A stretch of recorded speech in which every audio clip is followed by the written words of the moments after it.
Hey everybody, welcome back to my channel.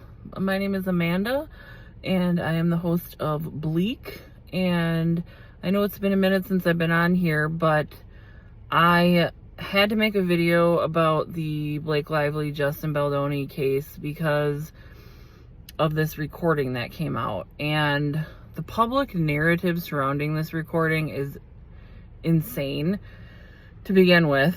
And so I want to talk about that. I want to talk about, I had some really big takeaways from this recording, and if you don't know what I'm talking about the recording of Steve Sarowitz and Claire Ayoub, and I'll explain a little bit more if anybody's watching this that isn't completely, in on all the nuances of the case. But I would imagine if you're watching this, you probably have some knowledge of the case, because it's complicated, and so you can't necessarily go back and explain everything, brand new every time you do a video. So anyway, I'm trying to think of like how far back I should really go, but I'm not going to play the recording because honestly, it's one of those recordings that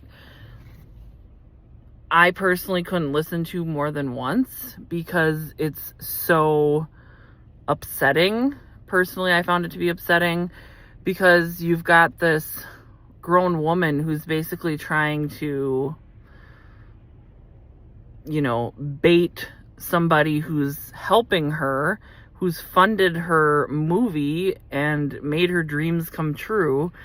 It's just insanity. So essentially, Blake Lively's team has been quoting Steve Sarowitz from the very beginning, saying that he was, violently threatened Blake because he made this comment about how, like, I'll defend my studio, the way Israel, he compared it to Israel and Hamas. I can't remember the exact saying, but he basically was like, I'm going to defend my studio, and they kind of twisted it around to make it seem like that he had like threatened, Blake Lively with violence, which is not true at all, but that's the way that they wanted to characterize it. So they've been cherry picking pieces of this recorded conversation and putting it in filings to use against Justin Baldoni. Now, they of course wanted to keep this recording under seal, they claim, because they didn't want the identity of Claire Ayoub to come out. But I think we all know that that's probably not the actual reason why they didn't want it to come out, because it's not flattering for Blake. It doesn't paint a good picture, despite what you might hear in the media. And that's what I really want to talk about. So in this recording, Claire Ayoub is a independent filmmaker. She directed her first film called Empire Waste that Wayfarer funded. So they basically, they gave her first big break. They gave her a chance. And it's supposedly, Wayfarer likes to be involved in very feel-good projects. I live in Minnesota. They actually were involved in this, there was this young man dying of cancer, and they made a movie. I can't think of the name off the top of my head, but they made a movie where they kind of documented the last days of this young man's life, and it was very touching. And so they like to be involved in things like that. They do a lot of people with disabilities and things like that. So this was more of like a body positivity movie that she put out. And to be quite frank with you, it didn't make very much money. I don't think it was very successful, but at the end of the day, like, she still got the movie made, and it was funded by Wayfarer. So basically, Blake was, she filed a motion to get 47.1 damages. Now, 47.1 is a law in California that came about during the Me Too movement, and it's supposed to protect victims. That was the intention of the law. But unfortunately, there's been some unintended consequences that this 47.1, because it's never really been used, right? Because it's a new law. So Blake wants Justin and Wayfarer to pay all these damages related to 47.1 based on the fact that they're saying that Justin's counter lawsuit is retaliation for her filing the sexual harassment claims. Now, that the law is crazy in the sense that it would make it so that if she won this 47.1 motion, Justin Baldoni, they call it treble damages, which is triple the amount of damages, and basically he would have to pay her millions, hundreds of millions of dollars, is my understanding. Maybe not that much, but a lot. And maybe, tens of millions of dollars, but it's a lot. And so there's also some issues too, because It Ends With Us was filmed in New York and New Jersey, and this is a California law. So there could be some issues there. It seems like Blake kind of cherry-picked which states she wanted to use in order, depending on what serves her the best, which I don't know. I don't know enough about the law to know what's allowed and what's not. But anyway, back to this 47.1. So as part of this motion, she submitted this declaration from who we now know as Claire Ayoub. And the declaration basically said that Claire Ayoub had worked with Justin Baldoni and that she had multiple interactions with Justin where she found him to be verbally abusive, were the words that were chosen. Now, mind you, there were no specific examples given of what exactly Justin did that was verbally abusive. And it didn't say, I was changing into a costume and he said the costume was sexy. That was one of Blake's complaints, even though Blake herself uses the word sexy. I'm not making this up. I'm just saying there was no example of what he did, which is to me very suspicious. And what's interesting is, so Claire Ayoub signed this declaration basically saying, yes, I had this experience with Justin Baldoni. Now, if you listen to this recording, apparently it took place on August 29th, 2024, and it's between Claire Ayoub and Steve Sarowitz. Now, evidently, Claire Ayoub says she had requested not to have Justin Baldoni on her set due to her negative experiences with Justin. So, evidently, Claire is saying that when Steve Sarowitz asked to speak with her or have a meeting with her, and I believe it was over Zoom, she said she got scared and recorded the call or the meeting because she was afraid he was going to go back on his promise of keeping Justin off of her set. Now, if you listen to this recording, first of all, this girl does not seem scared in any way, shape, or form. She's like, "What's up, Steve?" And she's basically, she's very talkative. She's guiding the conversation a lot of the time. Steve Sarowitz is extremely supportive of her and her movie and wants to know what he can do to help. It's not tracking with what she's saying in this declaration. Now, Steve Sarowitz does make the quote about, "I will defend my studio the way Israel defended Hamas,"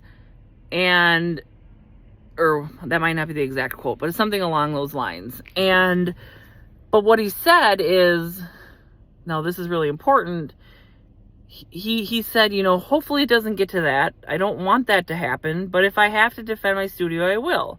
He also said, when I get done, if we have to take action, there will be 2 dead bodies.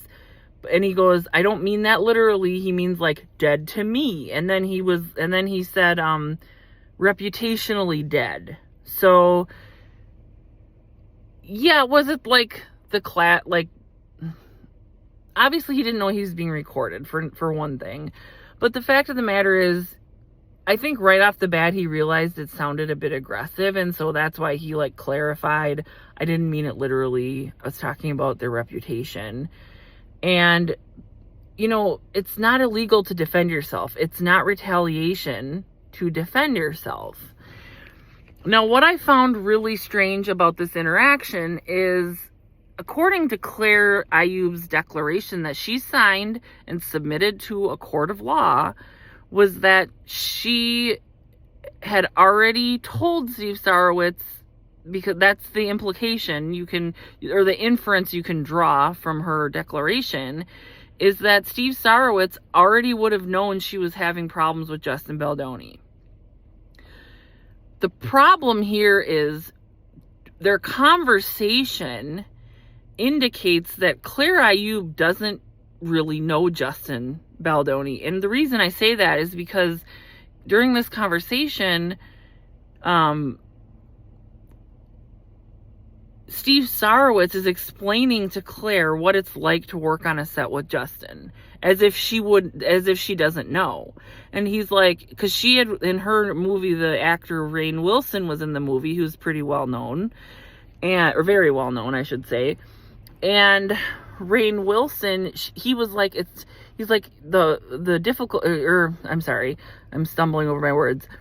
Claire Ayoub was talking about how great of a person it was to work with Rainn Wilson, and then Steve Sarowitz is like, yeah, that's what a set is like with Justin. And obviously, if he had known, or if there had been reports by Claire that she had had bad experiences with Justin, I don't think he's gonna sit there and tell her what a set is like with Justin Baldoni if she already knows what a set is like with him, because she's experienced it and she had a bad experience. That doesn't make any sense, right? Like, he's not, and he was kind of singing Justin's praises and saying like he's such a great guy, and basically, and then he was like, to know Justin is to love Justin. And he's speaking to Claire, Steve Sarowitz is speaking to Claire as if she doesn't really know Justin. Now, is it possible that Claire has met Justin like in passing? Like, oh, this is the team of people that, are your producers. Now, another note is right in the beginning of this meeting, Claire Ayoub starts talking about how everybody from Wayfarer has been so nice and she's had such a positive experience. Not once does she say, well, except for my little tiff with Justin, or, everybody's been great except for Justin. She doesn't, or when he talks about how nice Justin is, she doesn't say, well, actually, that wasn't my experience. I worked with him and I found him to be very abusive. She doesn't say anything like that. So what I am so bothered by is I think her declaration to the court is false. She either doesn't know Justin Baldoni at all, or she's maybe met him in passing. But there's absolutely no way that she and Justin were on a set together and that she had this conversation with Steve Sarowitz after she's experienced this so-called verbal abuse from Justin. That is not accurate, and that's how it was portrayed in this declaration. So,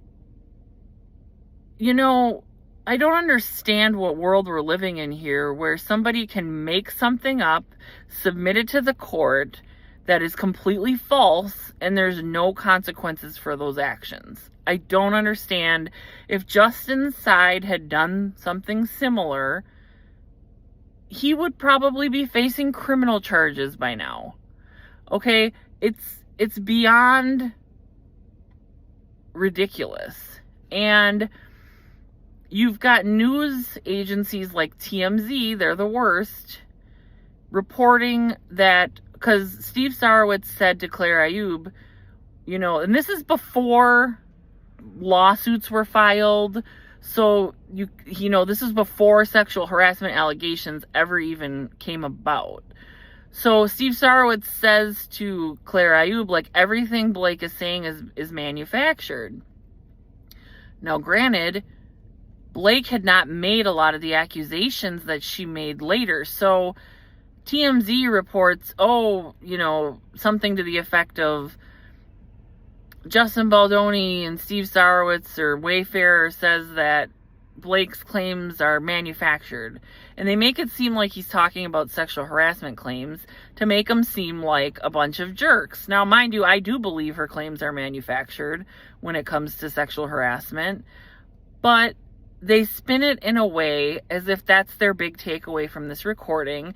And they completely ignore the fact that Blake likely had this person sign a false declaration to help her case because she doesn't have any evidence, because it didn't happen. And that should be the headline. That should be the key takeaway.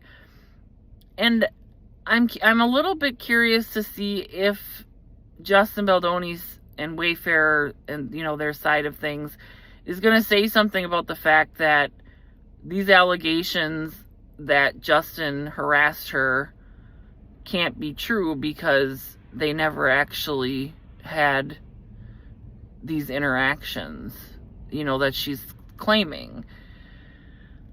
I do highly encourage people to listen to the recording. I'm just not including it here because I just can't listen to it again. And quite frankly, I'm more interested in hearing discussion about it. So I would assume maybe listeners are as well, rather than listening. Nobody wants to listen to that multiple times. There's no reason to. But, between this and then the Van Zandt sham action. Now, if you're not familiar with that, I did do a video on it. I believe it was on Easter of 2024. I was one of the first people to do any kind of reporting on it. I don't have a big channel, so, I didn't get a lot of views on it. But basically, the text messages that Blake Lively used in her New York Times New York Times article were from a woman named Jen Abel, who is the PR person for Justin Baldoni. Those text messages were obtained illegally without Jennifer Abel's consent, and she was told she had to hand over her phone, and they had this intimidating security person there, and she was told she would get her phone number back and all this and that, and they didn't follow through on their promises. Anyway, in order for New York Times to publish these text messages that were stolen, they wanted to know, they wanted to see a legitimate subpoena to make sure that they got the information through the proper legal channels. And so what Blake's lawyers did is they filed a lawsuit, and they called themselves Van Zandt, which is a shell company that Blake Lively and Ryan Reynolds own, that they've never really used for anything other than to one-time import furniture, okay?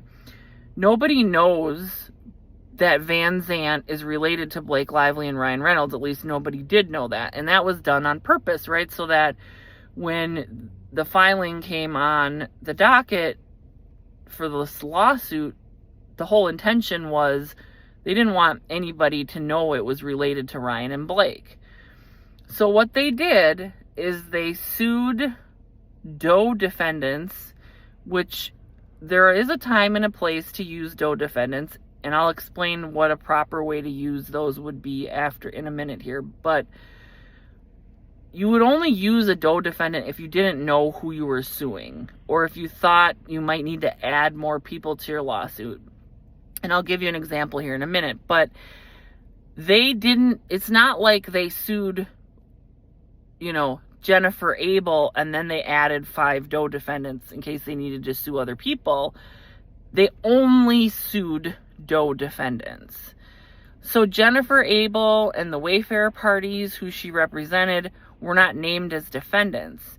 And the reason they did it this way is because they did not want Wayfarer and Jennifer Abel to be notified about this subpoena. And the reason they didn't want them to be notified is because then the Jennifer Abel and the Wayfarer could retain counsel, they could get attorneys, and they could fight to have the subpoena quashed. And then it would have been a delay, and ultimately she probably would have gotten a subpoena for those text messages, but it would have taken time. And it's possible that the judge would have quashed the subpoena.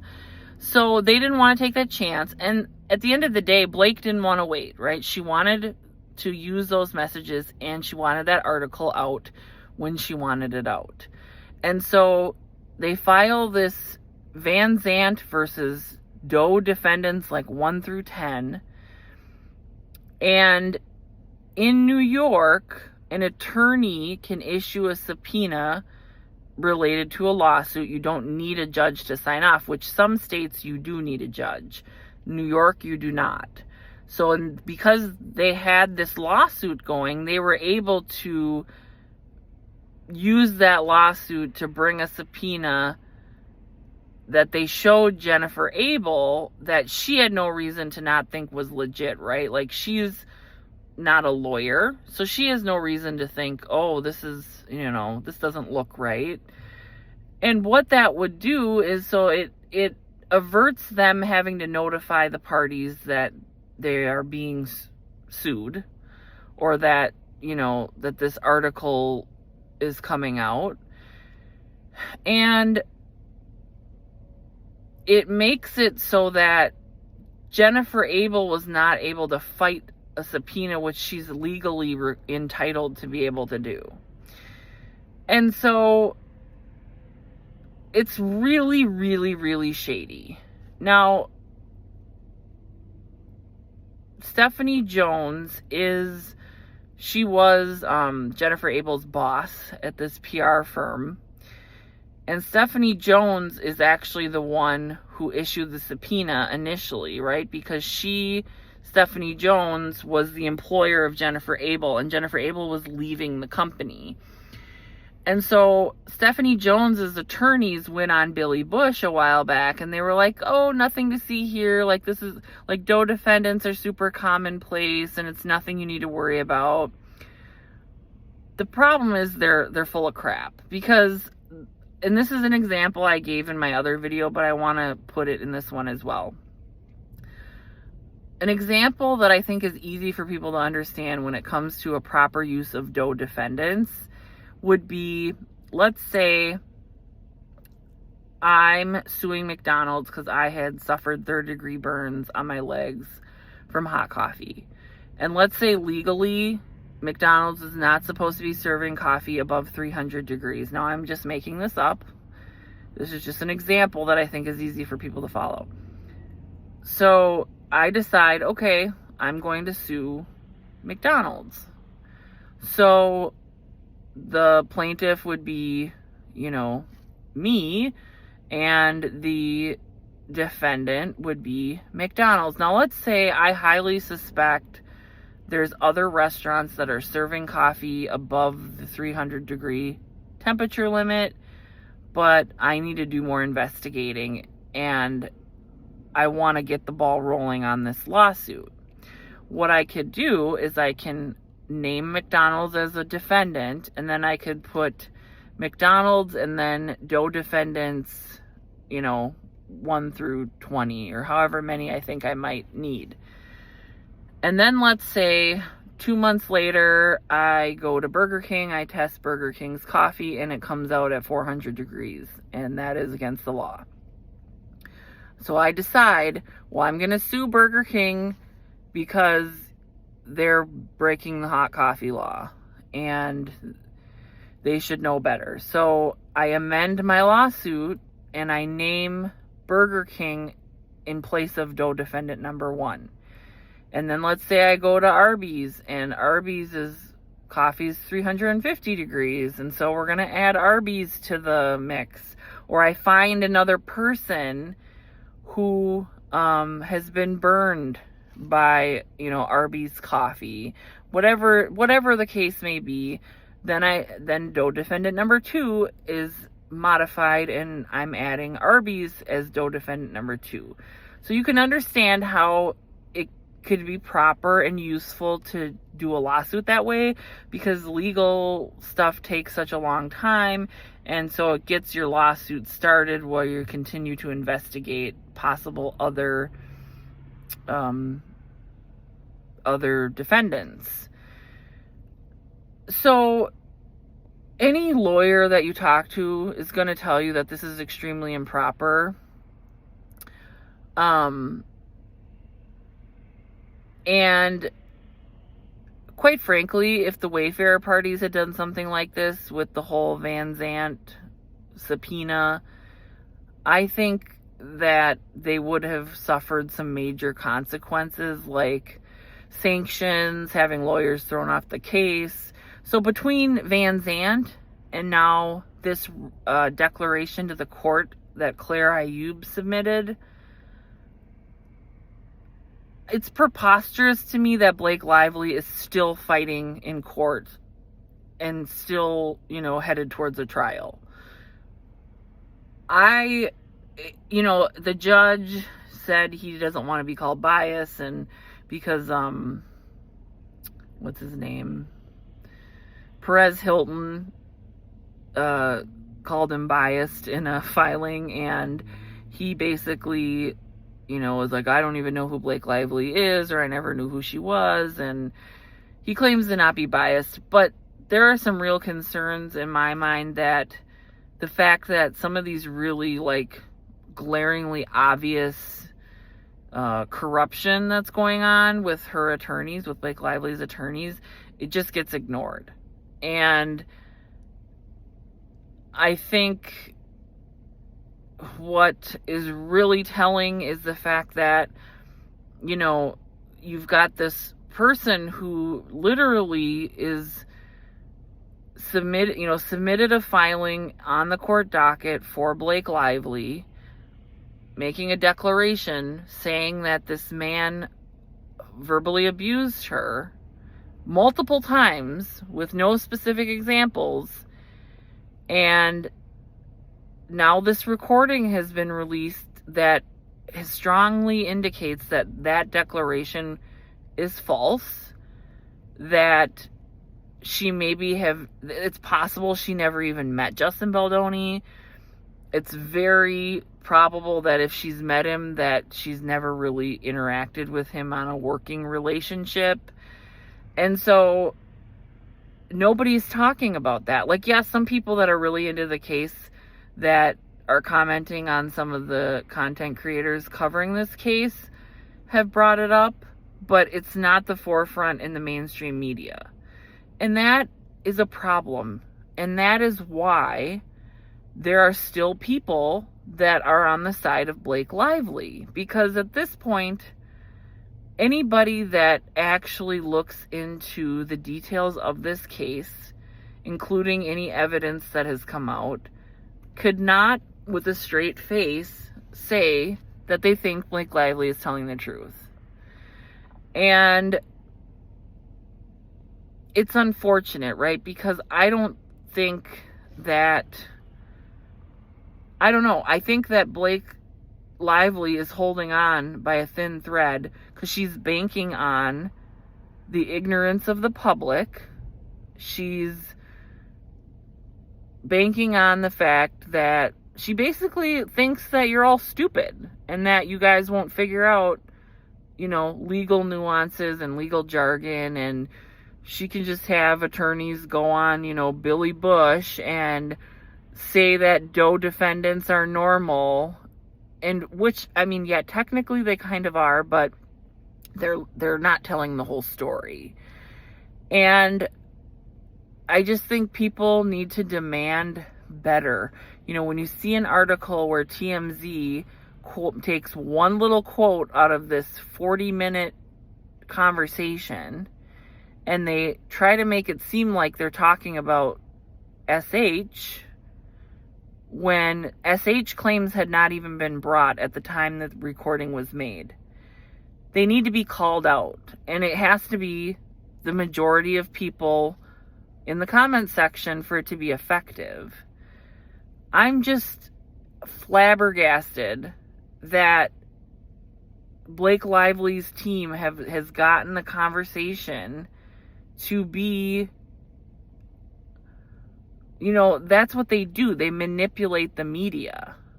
And if they don't like what's coming out about something, then they will change the subject and they will try to make it favorable to them even when it's blatantly not in their favor. And so I highly encourage people to listen to the recording with what I just talked about in mind, with the fact that Claire Ayoub, at the time the recording was made, has said that she had already filed a complaint about Justin Baldoni and not wanting him on set, and that's not tracking or jiving with the conversation in this recording. It makes it seem like she's never been on a set with Justin Baldoni.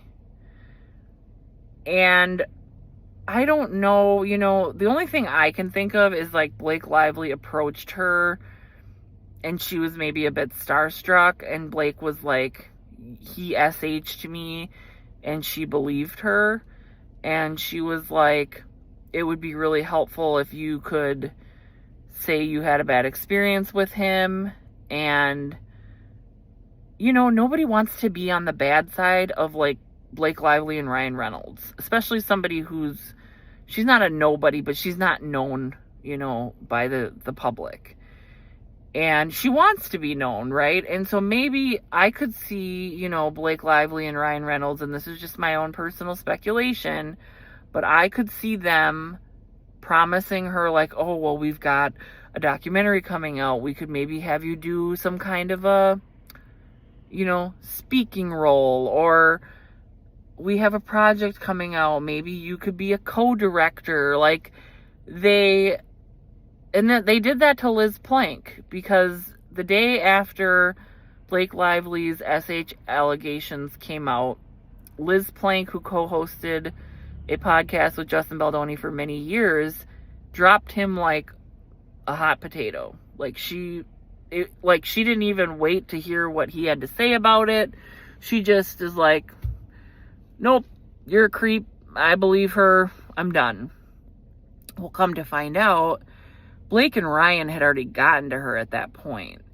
And she was given this role in a documentary in Canada that Ryan Reynolds had done, and that she was like flown out to Canada, and she spoke about, what was it? It was something really, I can't remember what it was, but she talked about something really specific, like, and very strange, like, I wish I could remember what it was. But anyway, it's neither here nor there.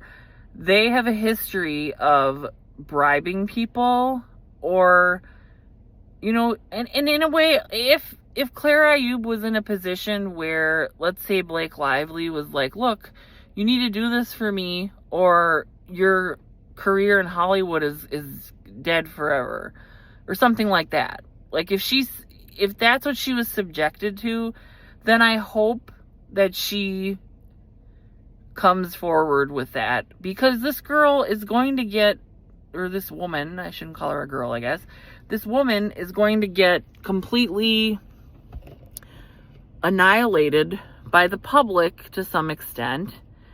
And look, I don't think it's appropriate to go say mean things to this person on like Instagram. I know her comments I've heard have been a little bit not very nice. And I'm not encouraging people to do anything like that. But, you know, you can comment on people's videos that you think what she did was despicable.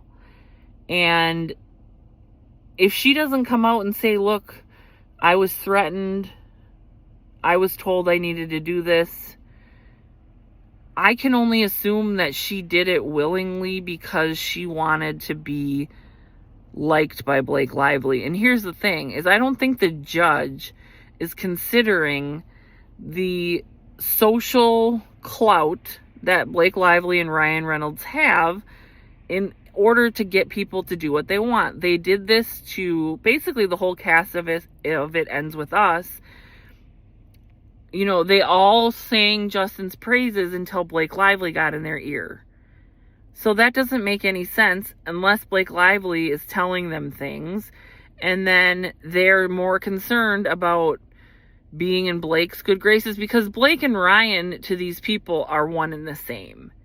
And Ryan Reynolds is an extremely successful, influential person in terms of as being an actor.